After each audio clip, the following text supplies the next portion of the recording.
Welcome to the official Elekin TCG tutorial video. I'm Mark, the creator of Elekin Masters of Kinbrold, and in this video I'm going to be teaching you everything you need to know to start playing Elekin from setup to your first victory. Whether you just got your first starter deck or you're thinking about backing us on Kickstarter, this guide will have you battling in under 15 minutes. So let's dive right in.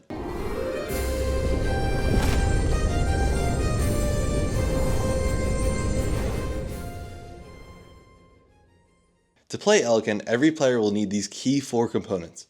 So, starting off, you'll need a deck consisting of 40 cards and 3 shields. You can use any pre-built starter deck such as Lightning or Crystal, or you can build your own deck from packs. Second, you're going to need a game mat or play area. This will help you organize your play area and have official zones for creatures, shields, and runes and counters. The third key component is tokens, and you'll need this to track your shield counters and essence tracking method.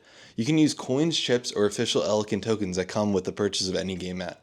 Fourth, you'll need an opponent. Elekin is a 1v1 dueling game, and once you have all of that, then we can start to talk about how the game actually works and get into the turn structure. So let's talk about the game objective and win conditions. So the goal of Elekin is simple. You have to deal 500 damage directly to your opponent to win the game, and you'll have to destroy all 3 of your opponent's shields in order for your creatures to attack your opponent directly. So each player starts off with 3 shields, 1 of each tier. When a shield is destroyed, it triggers a comeback effect that also ends the current battle phase. So this will give the player with a now broken shield a chance to recover. This means that the game stays competitive until the very end. You can win Elekin in 2 different ways. You can win by depleting your opponent's life points to 0, or you can force them to run out of cards to draw during their draw phase. Talking about most TCGs, most games don't have a line of defense between you and your creatures, and because of this, our shield comeback mechanics are very unique. You're never truly out of chances until that 3rd shield breaks. Now let's talk about how you actually destroy those shields and how each turn is structured. So let's go into the turn structure. Each turn of Elekin consists of 6 different phases. Let's walk through them. Starting off, we have phase 1, the draw phase. So the draw phase is simple. At the start of your turn, draw 1 card from your deck, and then move on to the next phase. Phase 2 of Elekin is the generation phase. This is where you generate resources, and in Elekin we call all of our resources essence. And essence comes in 4 different kinds. You have air, water, earth, and fire. You have elemental essence, and these are permanent essence points that are tracked by your essence tracking method on the left-hand side of our official game mat. Each elemental essence is tracked separately and stored throughout the remainder of the game until used. However, keep in mind that there is a max of 20 essence per element. In your generation phase, generate essence according to the element and essence value of each creature you control. This is our main phase 1. This is where the game truly takes flight. So during your main phase 1, you can normal summon up to 1 creature from your hand. In this phase, you can also play or place ruin cards from your hand to your ruin/counter zone. You can also place counters from your hand into that zone. Any placed card is placed face down for storage or later use purposes. You may only use a creature's ability once per turn if it's not specified otherwise. So you can do these in any order, and you can play as many ruin cards as you like on your main phase 1. All creatures that are normal summoned come in with an available action and are denoted in the vertical position unless set otherwise by a card effect. So keep in mind that there's a limit to 5 creatures max in your creature zone and a limit of 5 cards that can be placed at a time in your ruin/counter zone. So at any given time, ensure that you have no more than 5 creatures and 5 ruin/counter cards. There must be at least 1 free space in your ruin/counter zone to be able to play a ruin card. All ruin counter cards are discarded once played, and their effect is resolved immediately. So let's move on to the combat phase. We're just going to touch briefly on this now and dive a little bit deeper in just a minute here. So after your main phase 1 comes the battle phase. You can now declare attacks for each creature you control. Here's what really makes Elekin different. Creatures in our game have attack using both strength and agility. Each one adds a unique value to the fight. We'll dive a bit deeper into combat in just a minute here, but the key here is that you declare and resolve each attack per creature before declaring another attack. So, if you have 2 creatures on the field with available actions, you must declare an attack with 1 and fully resolve the battle prior to declaring another attack with your second creature. After you are finished declaring attacks or choose to keep your creature's actions for defensive purposes, you then move on to the next phase. Phase 5. This is your main phase 2. So this is where you wrap up your turn after battling. And during your main phase 2, it essentially mimics your main phase 1, but keep in mind you can still only normal summon 1 creature per turn. Whether you choose to do that in main phase 1 or main phase 2 is up to you. Also keep in mind that all creature abilities can only be played once per turn if applicable. Now moving on to phase 6, the end phase. This is where you clean up and pass the turn to the other player. This phase is very important in terms of your shields. So, during this phase, you're going to start off by restoring your creature's strength, back to their original values. So if they were dealt any damage during this turn, that damage does not stay on for any additional turn and restore back to their full strength as long as no continuous effect resolves. Second, you're going to restore your shields. Shields heal back up to their current tier threshold. And here's how the shields work. So each tier has 150 health. So if a tier 1 has 150 health, a tier 2 has 300, and a tier 3 has 450 health. So let's go into a little example here. If you have a tier 3 shield that only took 200 damage, it drops down to tier 2 and heals back up to 300 health. If your tier 3 shield only took 145 damage in the turn, it actually would stay at the tier 3 and go back up to 450 during your end phase. Now, if your tier 3 shield took exactly 150 damage, it now becomes a tier 2 and remains at 300 health during your end phase. This method works for all shield tiers, and if a shield ever drops to 0 or below during a battle or main phase, then it is destroyed and the phase ends immediately. Once you've restored creatures and shields, your turn ends and play passes to your opponent. That's it for the turn phases. You have draw, generate, main phase 1, battle, main phase 2, and end phase.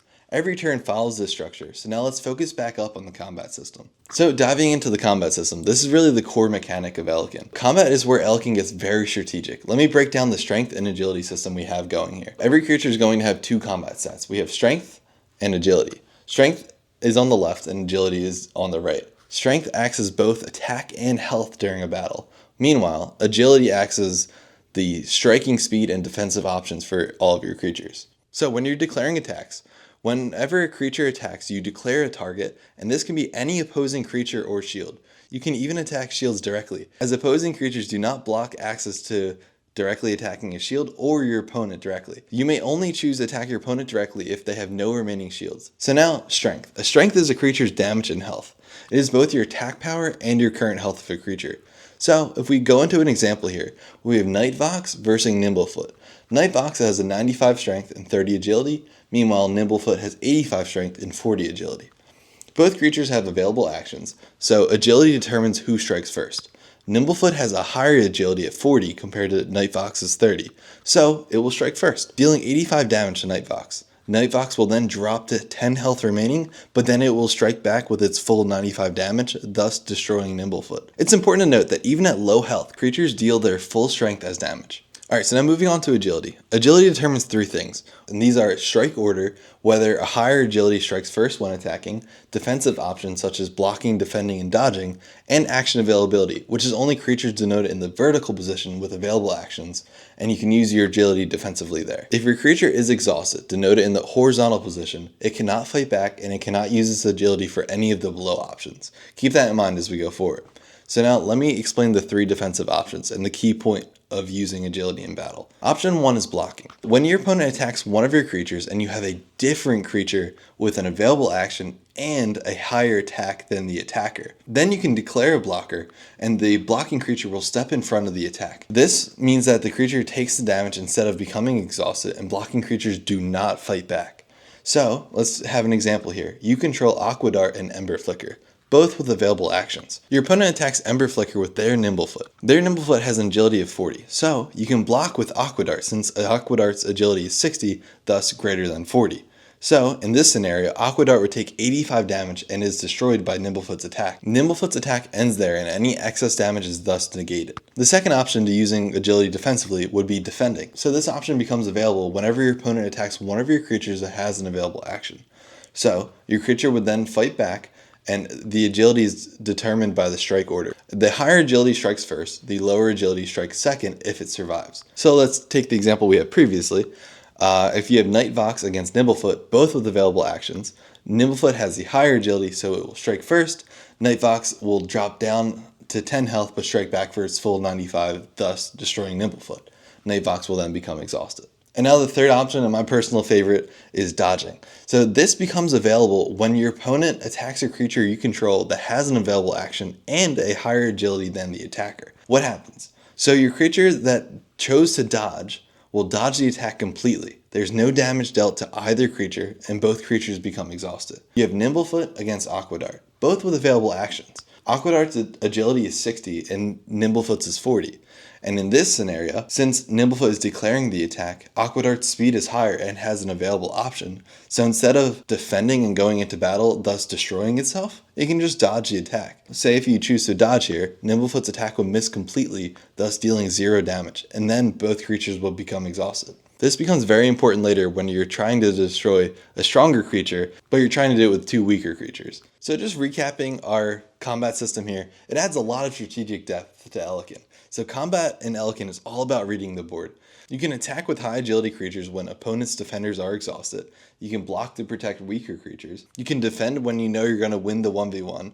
And you can dodge when you want to preserve health and just waste an opponent's action. So now whenever you go in and you attack a shield, as I mentioned earlier, you can deal your creature's strength as damage. So shields obviously do not fight back, they're shields. Whenever your creature enters battle with a shield, they then become exhausted after attacking. However, note that your opponent can block attacks targeted to your shield or your opponent directly. Also keep in mind that shields have 150 health per tier.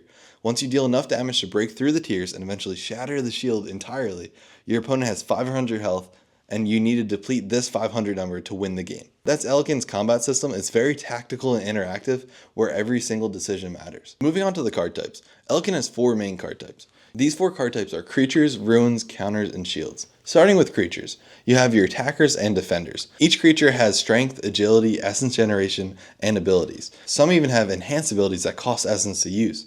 So all abilities may only be used once per turn unless denoted otherwise, as mentioned earlier. Each creature also has a determined element and essence in the top right corner of the card.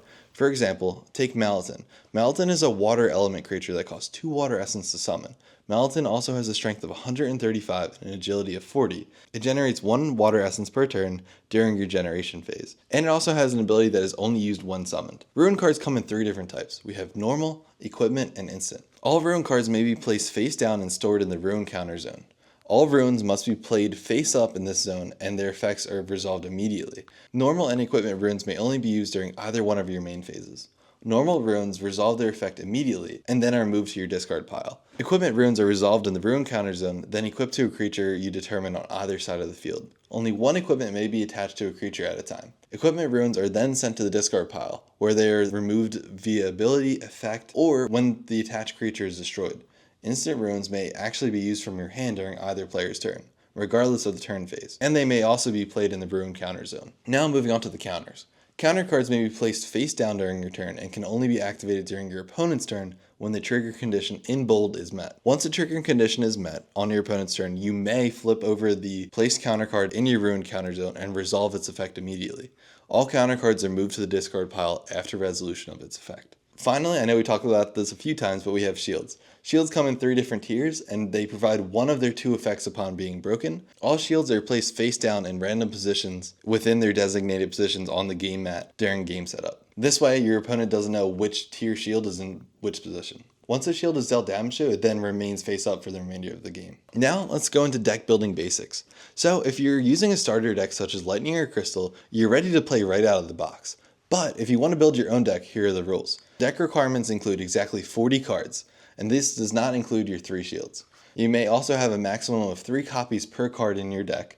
You may mix and match any elements of your choosing, but I do recommend starting with 1 or 2 elements maximum and trying to go with a dragon or elementalist of your choice. Some deck building tips after beta testing for a while would include making sure you have a lot of 0 cost creatures in your deck. This is what you're going to need to really get started, and you always want to have 0 cost creatures available in your hand so you never miss out on summoning a creature during your turn. You also need a lot of 1 and higher cost creatures with elemental costs that align with the elements of your 0 cost creatures to win battles, break your opponent's shield, and eventually deplete your opponent's life points to 0 to win the game. In terms of runes and counters, this is really determined on your playstyle and aggressiveness. You could load up your deck with equipments and offensive based runes, or go heavy on the counters and prevent your opponent from progressing through the game. It really depends on what you'd rather during your playstyle, what's more fun, or you can just have a balance of both. My suggestion would be to start with a starter deck and 2 packs. You could play some games and then add in your favorite cards during the pack to match your playstyle. Keep in mind you can also scan any QR code in the bottom right of the card to learn more about the card, and such as best decks, synergies, and counters. So now lastly, let's talk about our first turn exceptions. Keep in mind that the very first turn for the first player skips the draw and battle phase of their turn. The player that went second then goes their turn as normal by drawing and battling if they choose to. So that's Elekin. Now you know how to win the 6 phases of a turn and our unique strength, agility, combat system, our comeback shield system, and our resource mechanics. You also know the card types and deck building basics. Elekin is designed for 30-minute games with real comeback mechanics, so every game stays competitive until the very end. If you're ready to play, Demo Day Edition decks and packs are now available in the shop, or you can go ahead and back us on Kickstarter on February 17th for the full Masters of Kinbrold launch. We'll have 175 cards, and this will include 6 different decks, premium game mats, and exclusive rewards. The link for both will be in the description below. Thank you for watching, and I hope to see you on launch day.